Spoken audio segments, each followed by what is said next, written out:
Back to സ്കൂളിൻ്റെ സാധനങ്ങൾ കാണിച്ചു തരാനായിട്ട് ഇതാണ് ഇവിടുത്തെ അവസ്ഥ.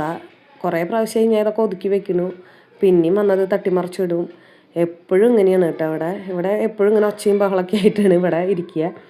ഞാൻ വിശദമായിട്ട് സാധനങ്ങളൊക്കെ കാണിച്ചു തരാം. ഇതൊക്കെയാണ് മേടിച്ചത്. അപ്പോൾ ഞാൻ ഡീറ്റെയിൽ ആയിട്ട് ഓരോന്നായിട്ട് കാണിച്ചു തരാം കേട്ടോ. ഇത് ബ്രൗൺ പേപ്പറാണ് കേട്ടോ. ബ്രൗൺ പേപ്പർ നമ്മൾ സാധാരണ ബ്രൗൺ പേപ്പർ മേടിക്കുമ്പോൾ അതിൻ്റെ ഒരു തല കിട്ടിക്കഴിഞ്ഞാൽ അതിങ്ങനെ വലിച്ചെടുക്കാൻ ഭയങ്കര ഇൻട്രസ്റ്റ് ആണ് അല്ലേ. അപ്പോൾ അത് കാരണം ഇത് മേടിച്ചു. ഇത് നല്ലതാണ്. കഴിഞ്ഞ കൊല്ലം ഇത് തന്നെയാണ് കേട്ടോ ഞങ്ങൾ മേടിച്ചത്. പിന്നെ ഇത് വാട്ടർ ബോട്ടിൽ, അത് ഗ്രീൻ നദാനും മറ്റേത് നോഹിനുമാണ് കേട്ടോ. പിന്നെ അതേ ബുക്സൊക്കെ ഞങ്ങൾ ചന്തയിൽ നിന്ന് തന്നെയാണ് മേടിച്ചത്. നല്ല ക്വാളിറ്റീൻ്റെ, വില കുറവുണ്ട് ക്വാളിറ്റിയും ഉണ്ട്. അപ്പോൾ എനിക്ക് നല്ല ഇഷ്ടമായിട്ടാണ് ബുക്ക്. പിന്നെ അതേ നദാൻ 5ാം ക്ലാസ്സിലേക്ക് ആയ കാരണം കൊണ്ട് അവന് ഇൻസ്ട്രുമെൻറ്റ് ബോക്സും വേണം, വേറൊരു ബോക്സും വേണം. അപ്പോൾ ഒരു പൗച്ച് മതി എന്ന് പറഞ്ഞു അവൻ. അപ്പോൾ പൗച്ചും മേടിച്ചു, ഇൻസ്ട്രുമെൻറ്റ് ബോക്സും ആണ് മേടിച്ചത്. ഇത് നോഹിന് അങ്കിള് കൊടുത്തതാണ് കേട്ടോ. ദുബായിൽ നിന്ന് വന്നപ്പോൾ അങ്കിള് കൊടുത്ത ബോക്സാണിത്. പിന്നെ അതേ ഈ നെയിം സ്ലിപ്പാണല്ലോ ഇപ്പോൾ എല്ലാവരും ഉപയോഗിക്കുന്നത്, സിമ്പിളായിട്ടുള്ളത്. ഇവരിപ്പോൾ വലിയ ക്ലാസ്സുകളിലേക്ക് ആയില്ലോ. അപ്പോൾ പിന്നെ ഇത് മതി എന്ന് പറഞ്ഞിട്ട് അത് മേടിച്ചു. പിന്നെ അതേ ബാഗ്, നദാൻ്റെ ബാഗാണ് കേട്ടോ അത്.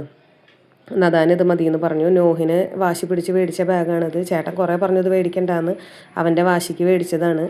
പിന്നെ അങ്ങനെ തന്നെ ഞങ്ങൾ ബുക്സൊക്കെ പൊതിയാനായിട്ട് തുടങ്ങി. അപ്പോൾ അങ്ങനെ ബുക്സ് ഈ കത്രിക എടുത്ത് വെട്ടണേൻ്റെ സമയത്ത് തന്നെ എന്നെ ഒരു കൊതുക് കടിച്ചു. ഇത് എൻ്റെ കാലിൻ്റെ അവിടെ കിടക്കുന്നുണ്ട് കേട്ടോ കൊതുക്. അങ്ങനെ ഈ ബുക്ക് ശരിക്കും കുറച്ചുകൂടി വലിയ ബുക്കാണെങ്കിൽ കുറച്ചുകൂടി നമുക്ക് കിട്ടിയേനത്. ഇതിപ്പോൾ ശരിക്കും ടെക്സ്റ്റ് ബുക്ക് കവർ ചെയ്യുകയാണെങ്കിൽ കറക്റ്റായിട്ട് വരും. നോട്ട് ബുക്ക് കവർ ചെയ്യുമ്പോൾ കുറച്ച് കട്ട് ചെയ്ത് കളയേണ്ട വരും കേട്ടോ. അതിൻ്റെ മുകളിൽ നിന്ന്, അല്ലെങ്കിൽ ഭയങ്കര ഓവറായിട്ട് അതിൻ്റെ ഉള്ളിലേക്ക് വെക്കേണ്ട വരും.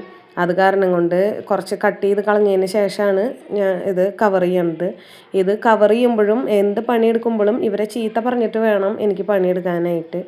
എന്താണെന്നുണ്ടെങ്കിൽ എപ്പോഴും ഇവിടെ തല്ലുകൂട്ടാണ്. അപ്പോൾ അത് കാരണം എപ്പോഴും ഞാൻ ജോലി ചെയ്യുമ്പോൾ അതെ ഇവരോട് ഇങ്ങനെ ഓരോന്ന് ഇങ്ങനെ പറഞ്ഞിട്ട് വേണം, ഉപദേശം കൊടുത്തിട്ട് വേണം എനിക്ക് ജോലി ചെയ്യാൻ വേണ്ടിയിട്ട്. അങ്ങനെ ഇതൊക്കെ കവർ ചെയ്ത് കഴിഞ്ഞപ്പോൾ നല്ല ഭംഗിയിൽ വന്നിട്ടുണ്ട്. നല്ല ഫിനിഷിംഗ് ആയിട്ട് ചുളിയാണ്ടൊക്കെ ചെയ്യുമ്പോൾ നല്ല ഭംഗിയിൽ വരും. ട്രാൻസ്പെറൻറ്റ് ഷീറ്റാണ്. അങ്ങനെ ഇതൊക്കെ കണ്ട് അപ്പാപ്പൻ ഇവിടെ ഇരിക്കുന്നുണ്ട്. അപ്പാപ്പന് ഓരോ നിർദ്ദേശങ്ങളൊക്കെ ഓരോരുത്തർക്ക് കൊടുക്കുന്നുണ്ട്. അത് കഴിഞ്ഞിട്ട് ഞാൻ ചേട്ടനോട് പറഞ്ഞു ബാക്കിയുള്ളത് ചേട്ടൻ ചെയ്യാൻ പറഞ്ഞിട്ട്, എനിക്ക് അടുക്കളയിൽ കുറേ പണിയുണ്ടായിരുന്നു. അപ്പോൾ ബാക്കിയുള്ളത് ചേട്ടൻ ചെയ്യാൻ പറഞ്ഞിട്ട് ചേട്ടൻ എന്നോട് ചോദിക്കാട്ടെ എങ്ങനെയാണ് ചെയ്യേണ്ടതെന്നൊക്കെ ഇങ്ങനെ ചോദിച്ച് അത് ചെയ്യാണ്. ഇതൊക്കെ ഞങ്ങൾ മക്കൾക്ക് ചെയ്ത് കൊടുക്കുമ്പോഴും ഞങ്ങളുടെ കുട്ടിക്കാലം തന്നെയാണ് ഓർമ്മ വരണത്. ഞങ്ങൾ ബുക്ക് പൊതിയണതും ഇതൊക്കെ ഞങ്ങൾക്കും അങ്ങനെ നൊസ്റ്റു അടിച്ചിട്ടാണ് ഇതൊക്കെ ചെയ്യണത് കേട്ടോ. പിന്നെ എന്ന് പറഞ്ഞ് ഇതൊക്കെ ഇപ്പോഴാണ് ഞങ്ങളെ കൊണ്ട് ചെയ്യിപ്പിക്കുള്ളൂ. കുറച്ചൊക്കെ വലുതായി കഴിഞ്ഞിട്ടുണ്ടെങ്കിൽ അതൊക്കെ അവരെ തന്നെ ചെയ്യും. അപ്പോൾ ചെയ്ത് കൊടുക്കാൻ പറ്റണിടത്തോളം അതൊക്കെ ചെയ്ത് കൊടുക്കുകയാണ്.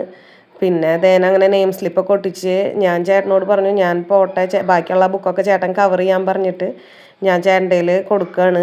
അതോടുകൂടി ഞാൻ വേസ്റ്റൊക്കെ കൈയോട് കൂടി അതൊക്കെ കവറിലാക്കി ചേട്ടനോട് ബാക്കിയൊക്കെ ചെയ്യാൻ പറഞ്ഞ് ഞാൻ അങ്ങനെ അടുക്കളയ്ക്ക് പോയി. അപ്പോൾ ഇന്നത്തെ വീഡിയോ ഇത്രയേ ഉള്ളൂ. ഇഷ്ടമായ ഒന്ന് സപ്പോർട്ട് ചെയ്യാം കേട്ടോ.